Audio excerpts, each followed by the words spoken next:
প্রথম আলোচনা হলো রমজান এটি আমাদের মেহমান। কি বলছি বলেন? বছরে একবার রমাদান আমাদের কাছে আসে, তবে একদিন আমরা রমাদানের কাছে মেহমান হব। জিফনা ইলা রমাদান, একদিন আমরা রমাদানের কাছে মেহমান হব। এটা আজকের প্রথম পয়েন্ট। বর্তমানে রমাদান আমাদের মেহমান, বছরে একবার বেড়াতে আসবে, 1 মাস থাকবে। হঠাৎ একদিন এমন হবে আমরা এই রমাদানের কাছে মেহমান হয়ে চলে যাব। জিফনা ইলা রমাদান, সেদিন আমরা মেহমান হয়ে যাব, মেহমান হয়ে গেলাম। আপনি মেহমানকে কদর করবেন, আবার যেদিন মেহমান হবেন সেদিন ওই মেজবান আপনাকে কদর করবে। বিষয় ঠিক তো রাখবেন। কিন্তু কোন মেহমান আপনার বাড়িতে আসার পরে আপনি যদি তাকে নিয়ে কদর না করেন, কখনো কোনো প্রয়োজনে তার বাড়িতে আপনি যদি মেহমান হন আর সে যদি কদর না করে, কোনো আপত্তি আপনার থাকবে না। ঠিক তো? আমরা কোন দিন রমাদানের কাছে আমরা মেহমান হব, সেই অবস্থাটা কি হবে? আল্লাহ তাআলা কোরআনে বলেন, ইয়াউমা ইয়াফিরুল মারউ মিন আখিহি ওয়া উম্মিহি ওয়া আবিহি ওয়া সাহিবাতিহি ওয়া বানিহি লিকুল্লি ইমরিইন মিনহুম ইয়াওমাইযিন শাআনুন ইউগনিহি। আমরা ওই দিন মেহমান হব। সেই দিনটা কোন দিন? যেদিন মা তার ছেলের সঙ্গে পরিচয় করবে না, বাবা তার সন্তানের সঙ্গে পরিচয় করবে না। যেদিন মা তার সন্তানের সঙ্গে পরিচয় করবে না, বাবা তার সন্তানের সঙ্গে পরিচয় করবে না, স্ত্রী স্বামীর সঙ্গে পরিচয় করবে না, স্বামী স্ত্রীর সঙ্গে পরিচয় করবে না, কোন বন্ধু আর এক বন্ধুর সঙ্গে পরিচয় করবে না। পরিচয় দিলে পরে হতে পারে তারে কিছু দেওয়া লাগবে, এই কারণে সেদিন কেউ কারোর সঙ্গে পরিচিত হতে যাবে না।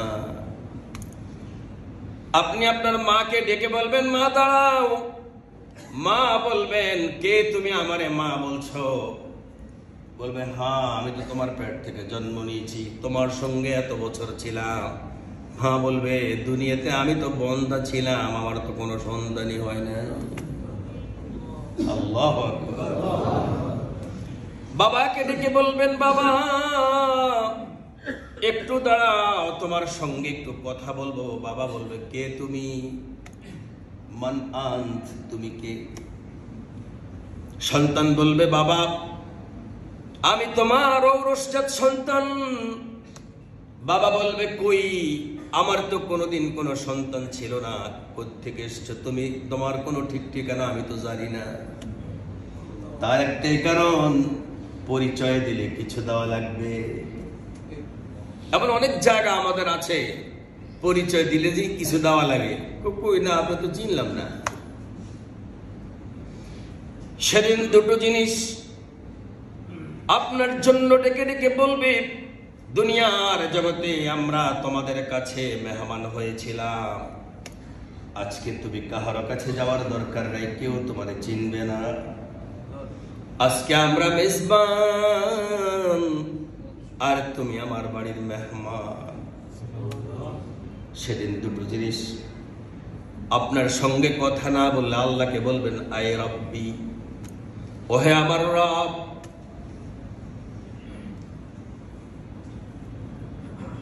পয়গম্বর বলেন, ফায়াকুলুস সিয়াম, আপনার এই মেহমান 1 মাসের রোজা।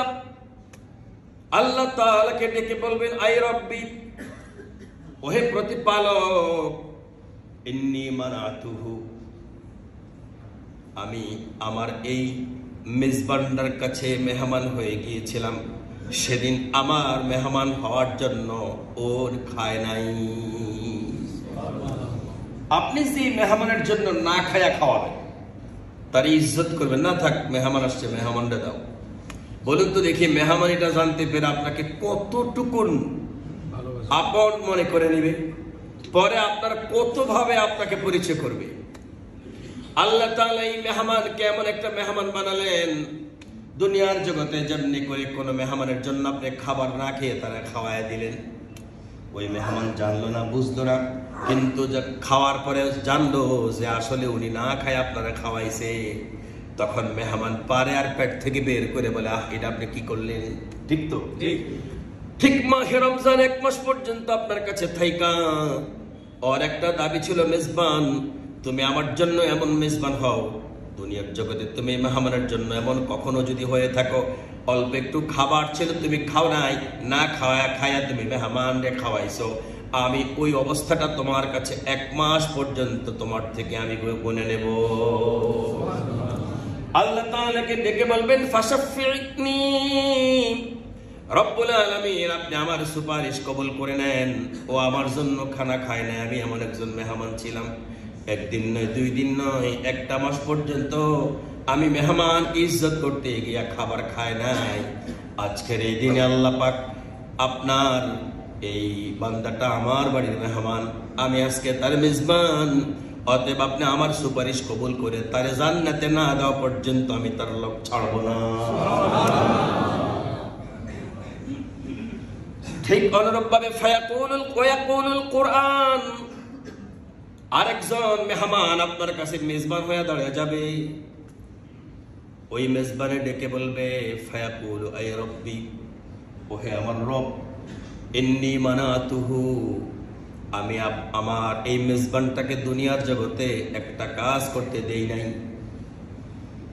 ও ঘুমাতে যাবে আমি তারে ঘুমাইতে দেই নাই, আন-নাওমা বিল-লাইল, ও ঘুমাতে যাবে আমি তারে ঘুমাইতে দেই নাই, আমি তারে দাঁড় করায় রেখেছিলাম, ওই যে তারাবিহের ভিতরে কত সময় লাগায় দাঁড়ায় থাকেন, কোরআন কিন্তু আজকে আপনার মেহমান, আর আপনি তারে মেজবান হইয়া কত কষ্ট করে আপনি তারে এই আতিথেয়তায় অংশগ্রহণ করেন। ও আল্লাহ তাআলাকে ডেকে বলবে, আল্লাহ পাক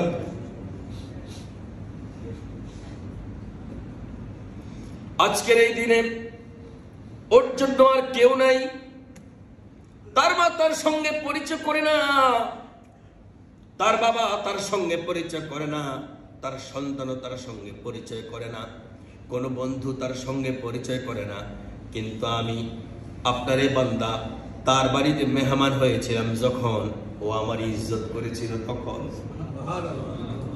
আল্লাহ ফাশাফি'নি, আপনি আমার সুপারিশটা কবুল করে নেন।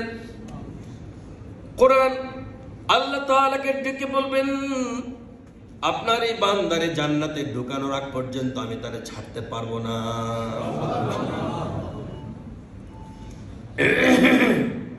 তাহলে মেহমান আমাদের কাছে আর কয়দিন আছে বলেন না? মনে হয় আগামী দিন শেষ না? আগামী দিন একজন মেহমান চলে যাবে, আর একজন মেহমান থাকবে। কে যাবে, কে থাকবে? কালকে কোরআন 1 মুহূর্তের জন্য আপনার কাছ থেকে এক সিস্টেমে চলে যাবে, কিন্তু আরেকজন মেহমান থাকবে। আপনি এক মেহমানের কারণে আরেক মেহমানের বেকদর করবেন না কদর করবেন? আমাদের অবস্থাটাই দাঁড়ায় যে খতবে তারাবি শেষ হওয়ার পরে আমরা আর রমজানের ওই তারাবিগুলো আর গুরুত্ব দেই না। মসজিদ খালি কেন? মানুষ থাকার কারণে না না থাকার কারণে? যেই কোনো মসজিদে তারাবি পড়তে যাই, গিয়া দেখি মসজিদে ওই যে অক্তিয়া রমজানের পরে যেমন ওরকম ইনশাল্লাহ যেভাবে আসছি একেবারে শেষ পর্যন্ত এইভাবে আসতে কে রাজি আছে দেখি। আল্লাহ তাআলাকে হাত না দেয়, আল্লাহ আপনাকে তৌফিক দান করে।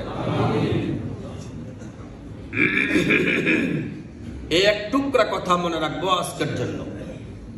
আমার আজকের এই আখিরি জুমাতুল বিদাতে একটা অনুরোধ, যে রমজান এবং কোরআন আমাদের কাছে 1 মাস মেহমান ছিল, একজন 27 দিন আর একজন 30 দিন অথবা 29 দিন। আমরা এই মেহমানকে একদিন মেজবান হিসেবে পাবো, যেদিন আর কেউ আমাদের মেহমান বানাবে না। এজন্য আমরা সেদিন এই মেহমানের কাছে মেজবান হওয়ার দাবিতে ইনশাআল্লাহ আমরা মেহমানের যথাযোগ্য কদর করবো ইনশাআল্লাহ। সময় তো কম, তারপরেও দু একটি কথা আরো বলি। কি বলেন? আল্লাহ আমাদেরকে তৌফিক দান করেন।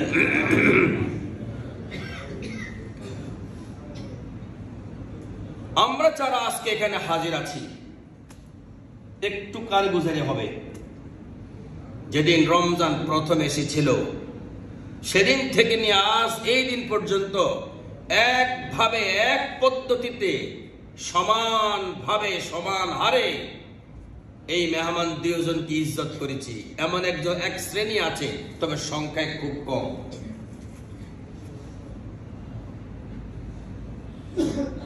আর কেউ আছে শুরু দিয়ে খুব ইজ্জত করেছি, এরপর আস্তে আস্তে ইজ্জত করা ছেড়ে দিয়েছি।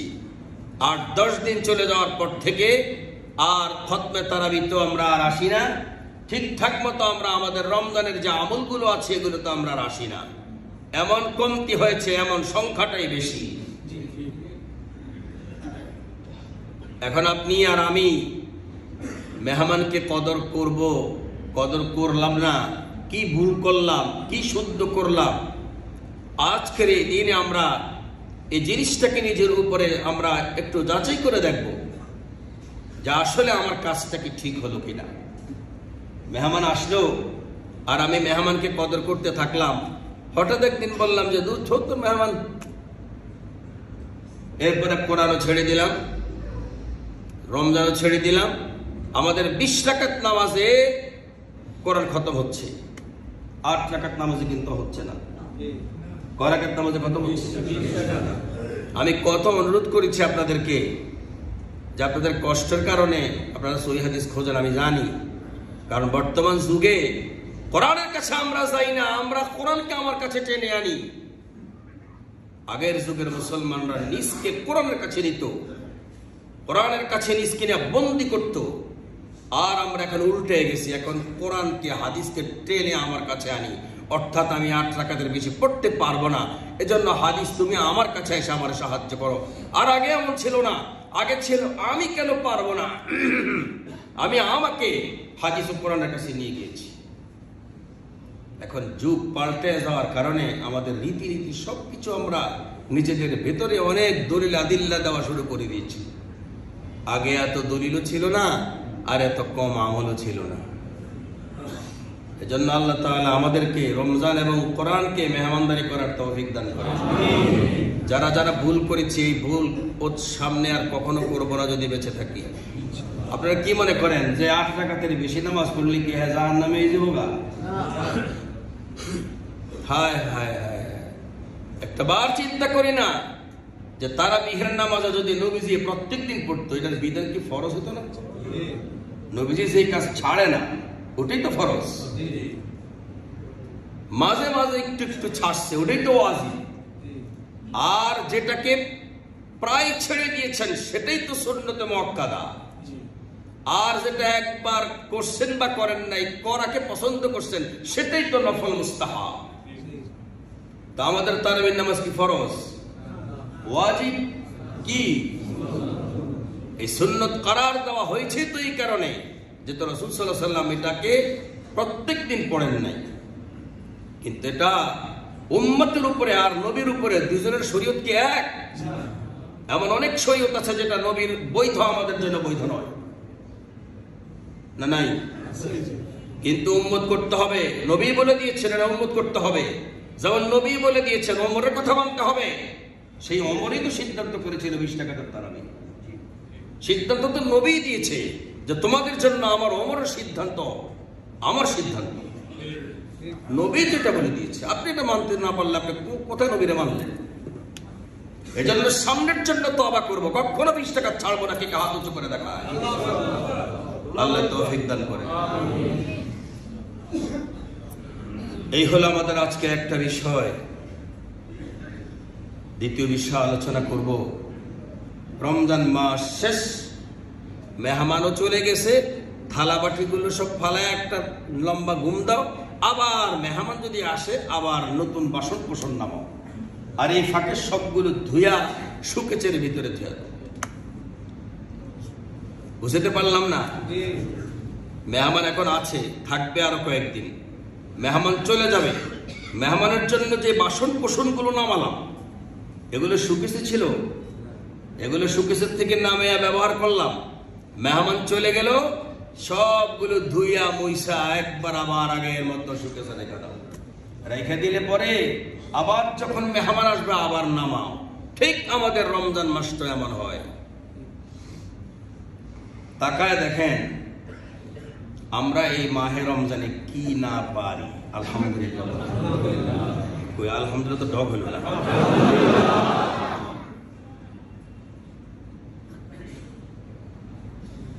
29 রাকাত নামাজ, কয় রাকাত? 4 2 3 20, কয় রাকাত হলো? প্রত্যেক দিন রাতে 29 রাকাত নামাজ পড়লাম। আমরাই তো সেই মানুষ। রমজানটা যাওয়ার পর পরে এশার নামাজ 2 রাকাত সুন্নত আর 3 রাকাত বিতির, আর এর বাহিরে আর কোন নামাজ আর ফজর পর্যন্ত পড়ি না। তাও যারা নামাজি তারা, বেনামাজির কথা তো এখানে বলি না। কথা ঠিক তো? অথচ আল্লাহর পয়গম্বর বলেন তোমার জন্য আল্লাহ তাআলা ধার্য করেছেন নির্ধারিত লাইলাতুল কদর রমজানের শেষ দশকে। আমি নবীজি তোমার একটা অফার দেই, যেটা আল্লাহ তাআলা তোমার জন্য বোনাস করে দিয়েছেন, নবীর কাছে এই সংবাদটা পৌঁছালেন। সেটা হলো তুমি যদি প্রত্যেক দিন এশার নামাজের পর ওই বিতিরের নামাজের আগে 4 রাকাত নফল যদি পড়ো, তাহলে লাইলাতুল কদরের যে পরিমাণ সওয়াব আল্লাহ তাআলা প্রত্যেক দিন তোমারে দান করবেন, সেই পরিমাণ সওয়াব। আচ্ছা, এখন 29 রাকাত পারি, তখন 9 4 13 রাকাত কি পারবো না? ইনশাআল্লাহ। আজ থেকে কে কে রাজি আছে দেখে হাতটা দেখান তো ইনশাআল্লাহ। আল্লাহ আপনাকে তৌফিক দান করে। আমিন। একটু সিস্টেম করলে হয়ে গেল। অনেকে কয় ভোর রাত্রে জাগতে পারি না। আপনার ভোর রাত্রে জাগার দরকার তো নাই। আপনি এসা তো পড়লেন 8:30টায়, 8:15টায়, 8টায়। আপনি কি এখনই ঘুমাচ্ছেন? আরে আপনি তো পরে খাবার খাতে যাচ্ছেন। খাবারটা খাইয়া সাথে সাথে না ঘুমায়া যদি 4 রাকাত নামাজ পড়ে যদি আপনি ঘুমান, ডাক্তারকে জিজ্ঞেস করে দেখি আপনার স্বাস্থ্য কোন দিকে যাবে। একদিকে আপনার স্বাস্থ্যের জন্য মেডিসিন, চিকিৎসা, অপরদিকে আল্লাহ পাক আপনাকে প্রত্যেক দিন লাইলাতুল কদরের সওয়াব দিচ্ছেন। এই একটা আবদার। আরেকটা আবদার হলো ওই যে আমরা একটা গজল গান, একটা ঘর বানায়া দে, আসেনি? অনেকে আছে গজল গায়ে গায়ে জীবন কাটায়। মালিক তুমি জান্নাতে তোমার পাশে আমায় একটা ঘর বানায়া দিও। এই যে গজলগুলো গান, এই গজলের বিপরীতে তো এই গজলের পাশাপাশি একটা হাদিস তো আছে, ওটা একটু বলেন, নিজে আমল করেন।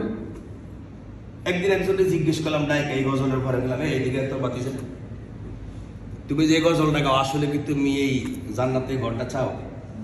চাই। তো জিজ্ঞেস করলাম জোহরের নামাজ আজকে কয় রাকাত পড়ছে? 4 রাকাত। তা আমি বললাম তো আগের আর পরের সুন্নত? কই গেলি মক্কা মদিনা পড়ে নাকি? কথা বলেন না কেন? কয়েকগুলো মক্কা মদিনা পড়ে নাকি? আপনি মক্কা মদিনা যান না? গেলাম, বাবা তোমার মতো তো এত যাই না, কম। বছরে একবার যাওয়ার নিয়ত রাখি, আর এই বছরে এখনো যাই না। আপনি একটু দোয়া করবেন না আমার জন্য? আল্লাহ তাআলা যেন আমাকে কোরবানির আগে একটা ব্যবস্থা করে দেয়।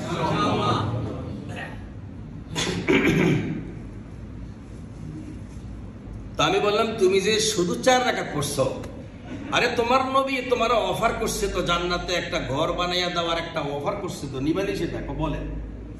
আমি বললাম সেটা হলো জোহরের নামাজের 4 রাকাত ফরজের আগে 4 রাকাতের পরে আরো 4, মোট কত হলো? এই 8 রাকাত যে পড়বে, নবী বলতেছেন যে আল্লাহ তাআলা তার জন্য জান্নাতে অতিরিক্ত একটা ঘর দিবে। বান্দা জান্নাতে গিয়ে আল্লাহর ওই ঘরগুলো তালাশ করার আগে নিজের এই ঘরটা কইব, আমার এই ঘরটা কই, যেটা আমি জোহর নামাজের মাধ্যমে পাইছিলাম। বুঝতেছেন না আমরা কোন বাঙালি? ওই যে আগে কেরোসিন তেল কিনতে গেলে বোতলের তলাটা অনেক খুঞ্চা ছিল, বোতলের তলাটা অনেক খুঞ্চা। তো একজনে গেছে, তো কয় আমার এখানে তেল দিছে, তো কয় আরেকজন যে বোতলের একটু উনা ছিল একটু দিয়ে দিছে, তো আমারটা তো এক সারেই ভরে গেছে। আপনার তো আর জায়গা নাই, তো এটা উৎ করে নিয়ে তলাটা দাও, বোতলের তলাটা দাও। তো এখন দেখেন এই যে তলাটার মধ্যে একটু বাড়তি লাগানোর লেগা কত কষ্ট করলো বাড়ি পর্যন্ত। আরে আমাদের তো এই জান্নাতের ভিতরে যেটা আল্লাহ দিবেন বাড়তি, আহা ওটা কি একটু তেলের মতো দাম। আমার খালু বলতেন, খুব বড় আলেম ছিলেন, কয়েকজনে বাজারে গিয়ে বলতেছে 100 তাল কিনলে কদ্দুর ফিরি, তো দোকানদারটা কদ্দুর ফিরি কয় এটাকে আমার কপিতে দেয়। কপি বুঝেন, গ্রামের কপি ছিলেন না? আমার এই কপিটাতে ও একটু কাকে দেন, তো দিছে, কিছু মনে কষ্ট নেই না, আমার একটু হইলে আজকে চলবো, আরেকদিন কিনবো। আসলে কি এর জন্য? কার জন্য? যে কিনবে তার জন্যই তো। কি কথা বলেন? এজন্য যে ফরজ আদায় করবে নফল তো তার জন্য, যে চাকরি করবে বোনাস তো তার জন্য নাকি? এখন এই বেচারা আগেরও 4 রাকাত আমরা পড়তেছি তো আলহামদুলিল্লাহ। জোহরের আগে 4 রাকাত সুন্নাত আমরা পড়ি, আর জোহরের পরে 2 রাকাত সুন্নাত আমরা পড়ি। শুধু আমাদের মাইনাস থাকে, আজকে থেকে কি পড়া যাবে? একটু দেখে আল্লাহর হাতটা দেখান তো কে কে রাজি। ইন্নালিল্লাহ, একজন হাত তোলে না, চিন্তা করছেন রোজ আর কাজ হইল না, আস্তাগফিরুল্লাহ, এবার উঠেছে নামাজ। জান্নাতে একটা বাড়তি করার দরকার আছে না? আরে এখানে তো অনেক কিছু বুঝেন, কয় এত বড় বিল্ডিং বানাইলাম, ছাদের উপরে স্তরে চন দিয়ে একটা বানাই দাও, তো কি করবেন? মাঝে মাঝে একটু বাতাস বাতাস কামড় আসে না নাই? আর এগুলো বেশি আছে হইলো যারা ওই যে মন্ত্রী মিনিস্টার। গুলশানে গেলে দেখি বিল্ডিং এর উপরে আবার চনের ঘর, বিল্ডিং এর ছাদের উপরে কি চনের ঘর। এটা কিন্তু এই এলাকা নাই। এটার দ্বারা বোঝা যায় যে এলাকা যত আপগ্রেড হয় তার ব্যতিক্রম কিছু তারা দেখায়। তা আপনারা কই না নিয়ে সময় সুযোগ পাইলে আমার দাওয়াটা দিয়ে খাওয়ায় মাঝে মাঝে। যদি খালি কারণ ভিটামিন আমবো বলে কিডনি নষ্ট হয়ে গেছে। আরে হালাল ভিটামিন দিয়ে কিডনি নষ্ট হয়ে গেল, আমি তো এটা বুঝি। আল্লাহ সবার কিডনি বলো রকম। কটা আমল দিলাম? একটা ঈশা, একটা জোহরে, এই 2 দিলাম নামাজের। আল্লাহ 30 দিন, একটা মাস পর্যন্ত রোজা রেখা শেষ করলাম। এখন নবী জিজ্ঞেস করে, উম্মত এই যে 30 দিন রোজা রাখছো বেশি কষ্ট হয়েছে? উম্মত তাকে না, আপনারাও করবেন না। বলেন বেশি কষ্ট হয়েছে? এই যে আমি তো ভাত খেয়েছি কালকে রাত্রে, সকালে তো খেজুর খাই, আমি পুরো রমজান মাস কিছু খাই না, ভোরে খেজুর খাই আর দুধ খাই, 7টা খেজুর 1 গ্লাস দুধ, বাস এটা আমার সাহারি। যেই পর্যন্ত চিল্লাবো ইনশাল্লাহ, রমজানের বাইরে খাই হয়তো চিল্লাইতে পারি না। এই শক্তিটা কিন্তু রোজার আল্লাহ প্রদত্ত বরকতের শক্তি, বাস্তব না অবাস্তব? আর খাওয়ার পরে কি হয়? শরীরটা ছেড়ে দেয়। শরীর কি করে? ছেড়ে দেয়, ঠিক মতো আবাদত করা যায় না। আল্লাহর পয়গম্বর জিজ্ঞেস করেন যে 1 মাসে 30টা রোজা রাখছো, রমজান মাস শেষ হওয়ার পর আমি রাসূল তোমাকে 1 মাসে 3টা রোজা রাখলে 30টা আল্লাহর কাছ থেকে পরকালে খাতা বুঝে লইও। পরকালে তোমার আমল নামার খাতা আছে না নাই? وَعُرِضُوا عَلَى رَبِّكَ صَفًّا لَقَدْ جِئْتُمُونَا كَمَا خَلَقْنَاكُمْ أَوَّلَ مَرَّةٍ وَوُضِعَ الْكِتَابُ فَتَرَى الْمُجْرِمِينَ مُشْفِقِينَ مِمَّا فِيهِ فَمَنْ يَعْمَلْ مِثْقَالَ ذَرَّةٍ خَيْرًا يَرَهُ। আমরা যা যা আমল করি এগুলো পরকালে সব দেখবো কিনা? হয়ে গেলেন সেদিন আমি দেখবো মাসে মাত্র রোজা রাখলাম 3টা, চন্দ্র মাসের 13, 14 আর 15, এই 3টা রোজা আমল নামা খুঁজে পাবো না। আল্লাহরে জিজ্ঞেস করবো, আল্লাহ পাক আমি যে প্রত্যেক মাসে 3টা রোজা রাখলাম, আমার সেই লিস্টটা তো নাই। আল্লাহ বলবেন, তোমার ওই 3টারে আমি আল্লাহ তাআলা এখানে 30টা দিয়ে দিয়েছি। মান জাআ বিল হাসানাতি ফালাহু আশরু আমসালিহা। আল্লাহ বলেন, কেউ যদি একটা আমল করে দুনিয়ার বিচারে 1, পরকালে যেতে যেতে আমি ওটারে নিম্নে বানাই 10। তো রোজা রাখবেন 3টা, দেখবেন কয়টা? 30টা। নবীজি বলেন, তোমার ব্যাপারে অনেক অভিযোগ দেবে ফেরেশতা। বাম কাঁধেও তো আছে একজন, না নাই? তোমার বাম কাঁধের ফেরেশতা তোমার বিরুদ্ধে অনেক অভিযোগ তোমার রবের কাছে প্রদান করবেন। তোমার রব তো সবই দেখবেন, তথাপিও তার অভিযোগ তো শুনতেও হবে। কিন্তু এই ফেরেশতাগুলোর এই সাক্ষী রেখা আল্লাহ তাআলা দায়িত্ব দেবেন, আমার ওই বান্দার আমল নামাটাকে সিগনেচার করানোর জন্য তার ওই টালি খাতাটা আমার কাছে সপ্তাহে 2 দিন নিয়ে আসবা। একটা হলো সোমবার, আর একটা হলো বৃহস্পতিবার। নবী এটাই কয়, এই 2টা দিন তুমি রোজা রাখা, তুমি আল্লাহর জন্য রোজা রাখা দিও। তাহলে হবেটা কি, তোমার এই আমল নামা যখন আল্লাহ পাকের দরবারে যাবে, আল্লাহ তাআলা তোমারে কেমন দেখতে পাবেন?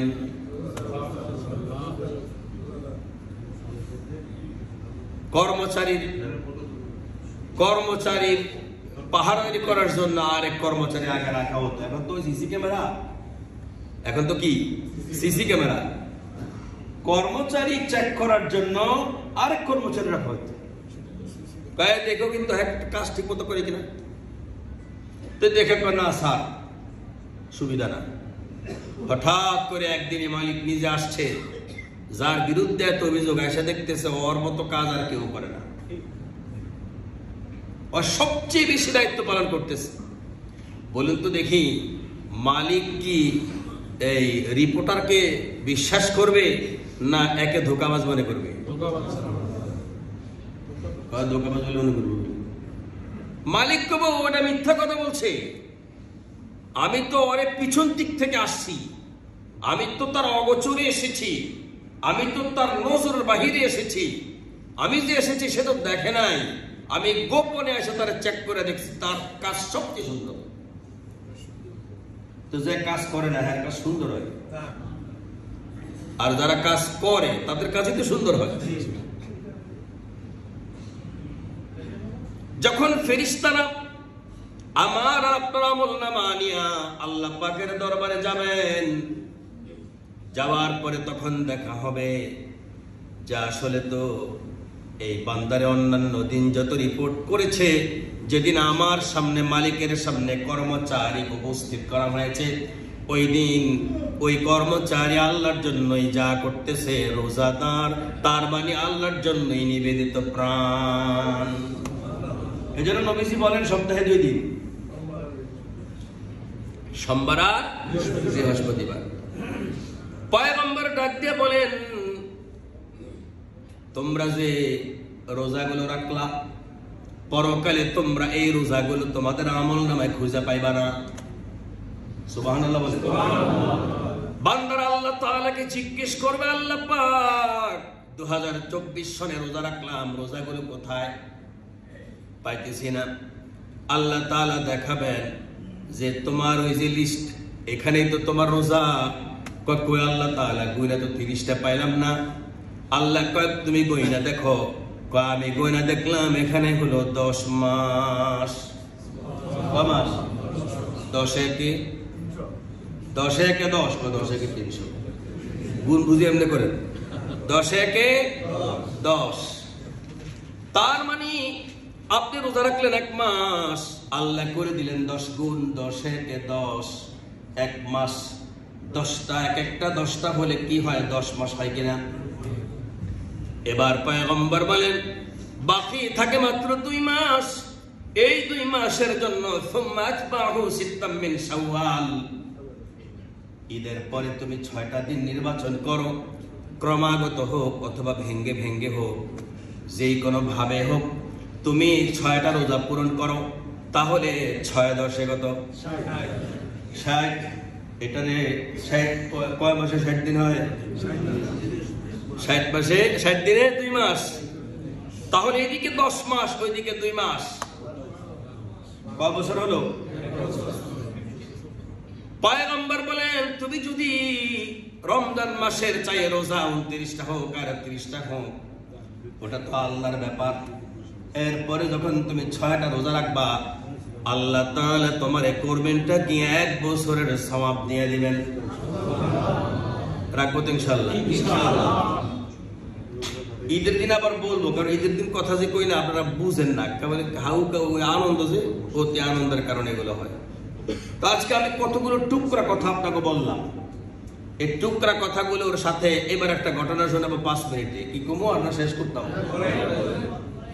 একটা পর্যন্ত দিত না, যদি আজকে 1টার পরে যায় আপনারা তো ওই যে পরে কোন কুফুরি পেশাবে যে কি চাপটা দিয়েছিল প্রদীপ সাহসন মানুষই। আচ্ছা আসেন একটু ইশারা দিয়ে দিই, ইশারা দিলে বুঝবেন। হযরত আব্দুল্লাহ ইবনে সালাম তিনি কোরআনেরও হাফেজ ছিলেন, তাওরাতেরও হাফেজ ছিলেন। নামটা মুখস্থ করেন, কি নাম? আর আব্দুল সালাম কইরে তো আব্দুল্লাহ ইবনে সালাম, হযরত আব্দুল্লাহ ইবনে সালাম। আব্দুল্লাহ ইবনে সালাম রাদিয়াল্লাহু তাআলা আনহু তিনি কি ছিলেন? তাওরাতেরও হাফেজ ছিলেন, কোরআনেরও হাফেজ। আর আমার কথা শুনেন, কোরআনেরও হাফেজ ছিলেন।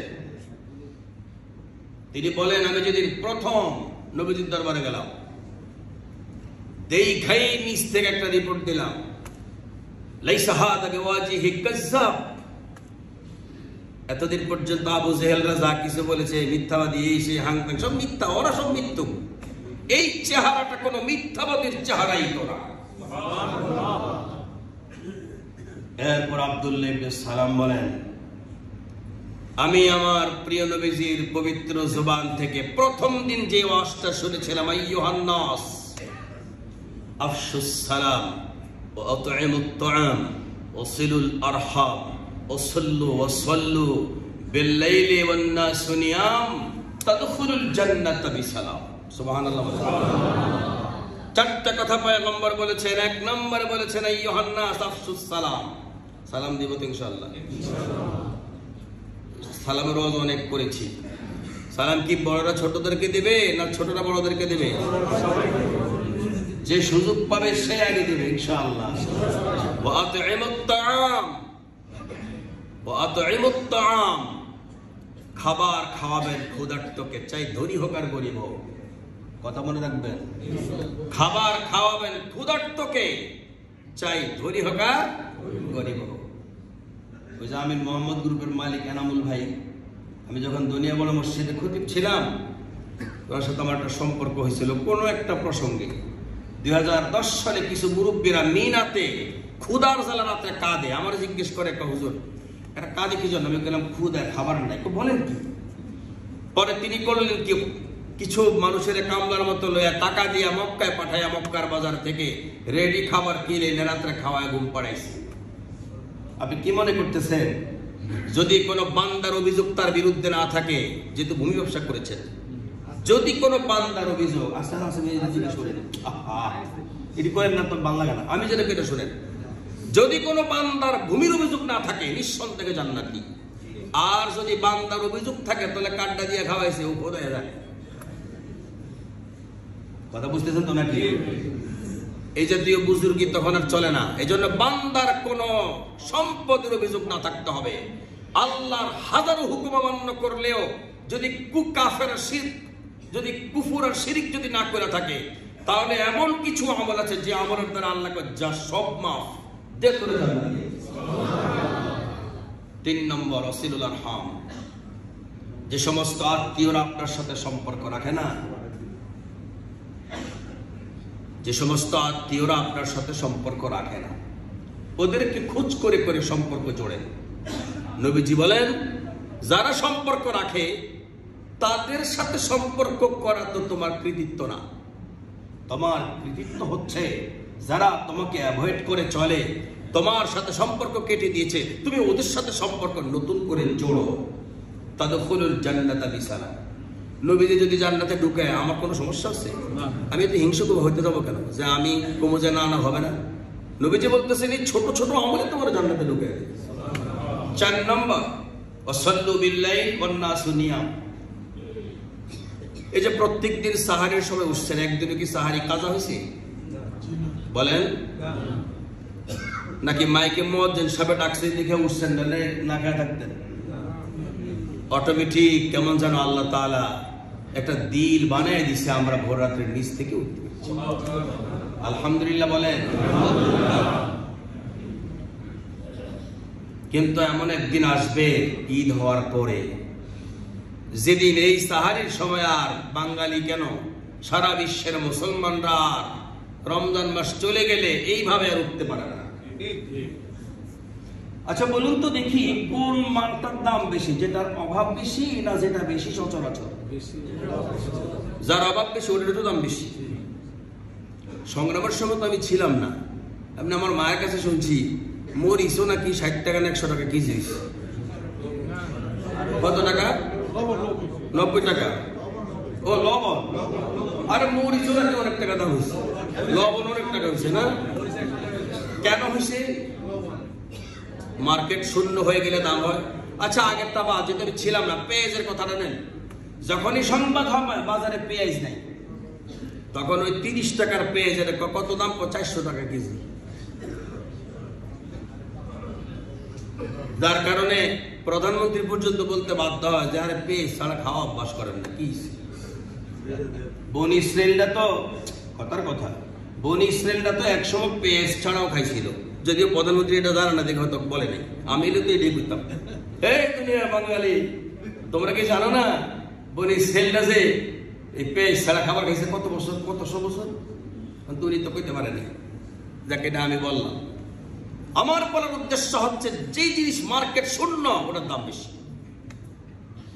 আপনি এখন তো সাহারের সময় উঠে, নবী আপনাকে জিজ্ঞেস করে রমজান পার হয়ে যাওয়ার পরে এই সময় তো মানুষ সব ঘুমিয়ে আছে, 10টায়ও কাউকে না কাউকে সজাগ পাওয়া যায়। অনেকে আছে এখনো নামাজ পড়ে না, 10টায় পড়ে, কেউ আছে 11টায় পড়ে, কেউ 12টায় পড়ে, আবার কেউ 1টায়ও পড়ে। কিন্তু 3টা বাজে এশার নামাজ পড়নেওয়ালার সংখ্যা নাই। নবী বলেন ওই টাইমে উঠা 2 রাকাত নামাজ পড়ো, 2 রাকাত করে নামাজ পড়ো। নামাজ পড়ে আল্লাহর কাছে কও আমাকে এটা লাগবে, আল্লাহ তোমারে দিব। আল্লাহর ডাকে তুমি শোনো না, কিন্তু শুনে কে জানো? শুনে তোমার ওই যে ঘরে যে মোরগটা আছে, দেখবা ওই টাইমে এটা ডাক দিয়ে ওঠে। সুবহানাল্লাহ বলবেন না? আল্লাহর ডাক তুমি শোনো না, তোমার ঘরের যে কবুতরের খাঁচাটা, খোয়ারটা, খোয়ারের ভিতরের কবুতর আল্লাহর ডাকে তখন বাকবাকুম করে ডাক দিয়ে ওঠে। আল্লাহর ডাক তুমি শোনো না, তোমার ঘরের কোণার চড়ুই পাখি কিচির মিচির করে আল্লাহর ডাকে ডাক দিয়ে ওঠে। আরে তুমি আশ্চর্য হবা, তোমার বাড়ির সামনের জবা ফুল গাছ আল্লাহর ডাকে মেলে যায়। তোমার ফুল গাছগুলো সকালবেলা ফুটে কেন তুমি কি জানো? তোমার এই ফুল গাছগুলো ফুটে আল্লাহর ডাকে ও মেলে যায়, আল্লাহর রহমত বরকত পাওয়ার জন্য। তুমি শুধু তোমাকে ফুটাতে পারো না, এজন্য চেষ্টা করবে ভোর রাত্রে জাগার জন্য। রাজি? বেকে রাজি দেখে হাত লাগা। আল্লাহ আপনি আমাদের তৌফিক দান করেন। অনেক আমি বলছি টুকরা টুকরা আলোচনা করবো, তাই করেছি, বেশি গোছানো করতে পারলাম না, যেহেতু সময় নেই। অনেক আয়াত, অনেক হাদিস বলতে পারি নাই, শুধুই মাত্র কথাগুলো বলেছি। আর আজকে আপনাদের কাছে আমার একটা কথা কি, একদিন রাসূল সাল্লাল্লাহু আলাইহি ওয়াসাল্লাম, শেষ কথা শুনুন, একদিন নবীজি বলতেছে এই সাহাবী, কেউ কি স্বপ্ন দেখছো? হাল রাআইতুম ফিল মানাম? সাহাবা কেরাম বলতেছেন ইয়া রাসূলুল্লাহ, না আমরা তো কিছু দেখিনি। নবীজি বলতেছে ইন্নী রাআইতু ফিল মানাম, আমি আজকে রাত্রে স্বপ্নে দেখলাম রাজুলান ইয়াসুকুল মালাইকা, এক ব্যক্তির ফেরেশতারা হাঁকিয়ে নিচ্ছে ইলান নার, জাহান্নামের দিকে। হঠাৎ করে দেখলাম ছুটি করে কটা যুবক আসলো, আয়েশা বলল এই থামো থামো থামো, ওরে কই না? কৌরে নিতেছি জাহান্নামে। কেন? তো জাহান্নাম অবধারিত। কাম করেছি না, আমরা হইলাম সাদাকাতুম মিনান নওয়াফিল, আমরা হইলাম ওর দান। আমাদেরকে আল্লাহ তাআলা এই চট করে বানায় রাখছে, যখনই ওকে কেউ জাহান্নামে নিতে আসবে আর আমরা তাকে সেখান থেকে ফাইট করে যুদ্ধ করে জান্নাতে ঢুকে যাব। নবীর এই স্বপ্ন হাদিস কিনা বলেন? আপনারা তো আবার স্বপ্ন মানতে চান না। নবীজির স্বপ্ন হাদিস কিনা? আরো জোরে বলেন। যদি হাদিস হয়ে থাকে তাহলে কি আপনাকে বিশ্বাস হয়? কি বুঝলেন? দানের মাধ্যমে আল্লাহ তাআলা বান্দাকে অসংখ্য অপরাধী হওয়া সত্ত্বেও জাহান্নাম থেকে ফেরানোর ক্ষমতা দেবেন। এবার একটা আয়াত শুনাই, শুনবেন? যখন জাহান্নাম অবধারিত হবে তখন ওই বান্দা আর কোনো কিছু খুঁজে পাবে না, সর্বশেষ চিৎকার করে বলবে লাউলা আখারতানা ইলা আজালিন করিব ফাসাদদাকা, আমার একটু আবার ফেরত দাও, আমি একটু দান করে আসি। আমি বুঝতে পেরেছি আমার চোখের সামনে অসংখ্য আমার মতো গুনাহগার ছিল, আজকে দানের মাধ্যমে তারা জান্নাতি হয়ে গেছে। সুবহানাল্লাহ বলবেন না? সুবহানাল্লাহ যে বাবা কন্যা যাগো কাছে টাকা নেই, শুধু হ্যাঁ সুবহানাল্লাহ কয়। টাকা ওয়ালাকে জমান থেকে সুবহানাল্লাহ শুনতে চাই। আমি আমার একটু ফেরত পাঠাও। কই পাঠাতে ফেরত? যেখানে দান সদকা করা যায়, শুধু দুনিয়া গেলে হবে না। যেমন আপনি যদি ইচ্ছা করেন বাইতুল্লাহ দান করতে পারবেন, মসজিদে নববীতে পারবেন, সৌদি আরবের কোন মসজিদে পারবেন, ওই জায়গায় ফেরত যাব না, ফেরত আসতে হবে বাংলাদেশে। ফেরত আসতে হবে কই? আমাকে ওটা আমরা অন্য কোটা করে যাবো কেন? ফেরত আসতে হবে বাংলাদেশে। আমারই ফেরত পাঠাও না।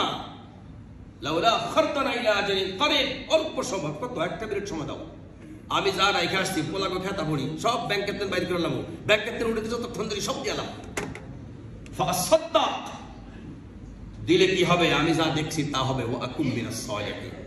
আজকে দেখতে পাইলাম আমার সাথে কত গুনাহ করেনেওয়ালা মানুষগুলো দুনিয়াতে বাড়তি একটা কাজ করতো, সেটা হলো টাকা দান করতে গেলে উদার মনে দান করে দিত। আজকে সেই মানুষগুলো ওয়াকুম মিনাস সালিহিন, ওরা আজকে নেককারের বেশে দুলা সেজে জান্নাতে গেল, আর আমি আটকা পড়ে গেলাম। আমার একটু সামান্য সুযোগ দাও না, দেওয়া কি হবে?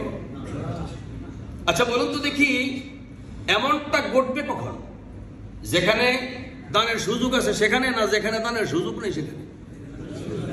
এই তো মরার মতো বললেন, ভালো করে কর, যেখানে সুযোগ নেই। মক্কা মদিনা দান করার সুযোগ নেই, হেন দিবেন? তাহলে কই দিবেন? যেখানে দান করার সুযোগ আছে সেখানে। যেমন আমাদের আজকে জানালাগুলো আসছে উপরে টাকা ছাড়া, এখন দোকানদারে বলতেছে ঈদে ছুটি হয়ে যাবো, কর্মচারী টাকা বিদা করা লাগবে। দোকানদার কি বলে? বাকি দেওয়া যাবে না, কর্মচারীদের ছুটি হয়ে যাব, এখন টাকা দেওয়া লাগবে নগদ। তখন আমাদের পরিচালনা কমিটি বলছে আজকে শুক্রবার তো, আজকে খতিব সাহেব দিয়ে একটা কথা বললে হয়তো টাকা ডাবলে হয়ে যেতে পারে। তখন এমন হতে পারে যে 3 তলা 2 তলা কাজ সম্পাদন করাও সম্ভব হবে, সামনের জন্য মাল কেনা সম্ভব হবে। আল্লাহু আকবার। তাহলে আজকে আপনারা এই কয়েকটা কাজ করবেন। একটা হলো জুমাতুল বিদা, আগামী দিন আমাদের খতম শেষ হবে, হাফেজে কোরআনদেরকে আমরা বিদে করবো কালকে। আমরা তো আছি, যারা ইসলাম আমরা আছি, এজন্য আপনারা কয়েকটা কাজ করবেন। একটা হলো আমাদের এই দানের খাতটায় এমন ভাবে দিবেন যেন আমাদের আজকের এই জানালাগুলো গ্রিলগুলো যে কিনা হলো এগুলোর দাম পরিশোধ করা সম্ভব হয়, এবং আমার আরো অন্যান্য কিছু ম্যাট্রেস কি কিনা বলছেন, আরো অন্যান্য বহুত কিছুর দাম বাকি আছে, এগুলো যেন পরিশোধ সম্ভব হয়। আর এর পাশাপাশি আজকে আগামী দিন যেহেতু হাফেজ সাহেবদেরকে আমরা বিদায় করব, যেন আমরা ওই যে সভাপতি সব সাহেব বাসার দিকে যাই, মোবাইলটা বন্ধ করে যাই, পারতাম না হাফেজের সামনে খারাইতে, এটাকে আপনারা চান? আমি কমা আমি খতিব, আমি পারতাম না, আমার শরম লাগে, দেখি আমি আপাতত মোবাইলটা বন্ধ করে সরে যাই। হারা পুরা রমজান তো কইছে হাফেজ সাহেবরা মাশাআল্লাহ অনেক ভালো পড়াইছে, তারা কোনো তো আমাদের কাছে চায় নাই, কোন রকমের কিচ্ছু নেই। এমন হাফেজদের পিছনে আমরা নামাজ পড়ি না, এটা খেয়াল রাখবেন। বেশি বুজুর্গি দেখাবেন। একজন আমার একটা হুজুর, আমি তারাই বলি কেন ওনাদেরকে যে রাখছেন, ওনাদের লাগে যে টাকা ছাড়বে, গেলে ওরা তো টাকা চুক্তি করে নেয়, যারা চুক্তি করে নেয় ওদেরকে আমরা টাকা দিচ্ছি। কথা বলেন নাকি? ওরা যদি করতে চুক্তিতে আসেন, কইতাম যা বেটা আমি হাফেজ না, ইমাম সাহেব হাফেজ না, আমার মুয়াজ্জিন হাফেজ না, 2 খাতে হাফেজ, আমরা 5 জন হাফেজ, বেটা যদি আমরা বাকযোগ করে নেই আমরা হাফেজ লাগে নাকি? কিন্তু আমাদের এই হাফেজরা তো কোনো চুক্তি করে নাই, তথাপিও আমরা তাদের হাতে কি দেব? এমন একটা জিনিস দেব যেটা দিলে পরে তারা খুশি হয়, কোরআনওয়ালা খুশি হলে আমার কাজে লাগবে, কোরআনওয়ালা মনে কষ্ট রাখলে কাজে লাগবে না। আর বেশি কিছু বললাম না, সময় একটা লাগাই ফেলেছি। এবার ইনশাল্লাহ দাঁড়াবো আর বলবো। এবার আমরা দাঁড়াবো। আমাদের এখন পর্যাপ্ত পরিমাণ আলহামদুলিল্লাহ জায়গা আছে। এখন তৃতীয় তলায়ও যাওয়ার মতো ব্যবস্থা আছে, সেই একেবারে সেফটি করে দেওয়া আছে, যেটার অপেক্ষায় কাজ তো একদিন হয়ে যায়। এটা কি সুলাইমানের জিন সভাপতিকে বোঝায়, জি না কাজ করে দেয়, এক রাতে শেষ কর, এটা আস্তে আস্তে করা লাগে। কিন্তু আমাদের একটু খেয়ালের কারণে হয়তো কিছু একটা হয়, আল্লাহর হুকুম থাকে, আল্লাহর হুকুম না থাকলে কিচ্ছু হয় না। কথা বলেন না কেন? এজন্য আল্লাহর তাকদীরের সাথে কারো কোনো কথা চলবে না। আল্লাহ পাক আমাদের সকলকে হেফাজত করেন। আর আমাদের ঈদের নামাজ দুটো জামাত অন্যান্য উৎসবের মতোই হবে, একটা হবে 7:30টায় আর একটা হবে 8:30টায়। কে কোনটা পড়াবে সেটা সেদিন দেখবেন, আমি এখন বলতে পারলাম না কে কোনটা পড়াবে। আর কি আছে?